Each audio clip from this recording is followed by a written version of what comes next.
என்னோட கேள்வி ஒன்றே ஒன்று தான். இந்த நாம் தமிழர் கட்சி நீ உன் வேலை தமிழ் தேசியத்தை மேலே ஆட்சியில் உட்கார வைக்கிற, நீ அதை தானே பார்க்கணும். அதை தான் நாங்கள் திருப்பி ஆதங்கத்தில் கேட்டுட்ருக்கேன். உண்மையில சொல்கிறேன், அந்த கட்சிக்குன்னு ஒரு கொள்கை கோட்பாடுன்னு ஒன்று இருந்துச்சுல்ல, எதுக்கு? நாம் தமிழர் கட்சிக்குன்னு. அந்த கொள்கை கோட்பாடு நாம் தமிழர் கட்சிக்கான இருந்த எல்லா ஐடியாலஜியும் எங்கே போச்சுன்னு தெரில. அவனுங்களுக்கு இருக்கிற ப்ராஜெக்ட் ஒன்றே ஒன்று தான், எல்லாருக்கும் இருக்கிற ப்ராஜெக்ட் ஒன்றே ஒன்று தான்.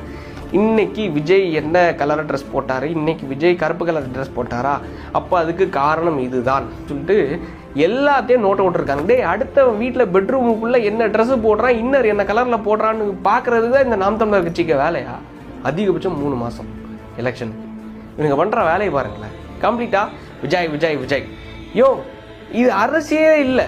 நீ அரசியல் வேலை பார்க்குறியா இல்லை புரோக்கர் வேலை பார்க்குறியா? அதாவது என்னென்னா, சார் டிஎம்கே இந்த வாட்டி ஜெயிக்க வைக்கிறதுக்கான அனைத்து வேலையும் நாங்கள் பார்த்துக்குறோம்.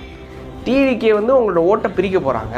ஸோ பிரிக்க போகிறதுல அதை பிரிக்காமல் இருக்கிறதுக்கு அந்த கூட்டத்தை ஒட்டுமொத்த கூட்டத்தையும் தற்கொலை கூட்டம்னு சொல்லிட்டு நாங்கள் மட்டம் தட்டுற அளவுக்கு நாங்கள் இறங்கி உங்களுக்காக வேலை பார்க்குறோம். எங்கள்கிட்ட ஒன்றே ஒன்று தான் பேமெண்ட்.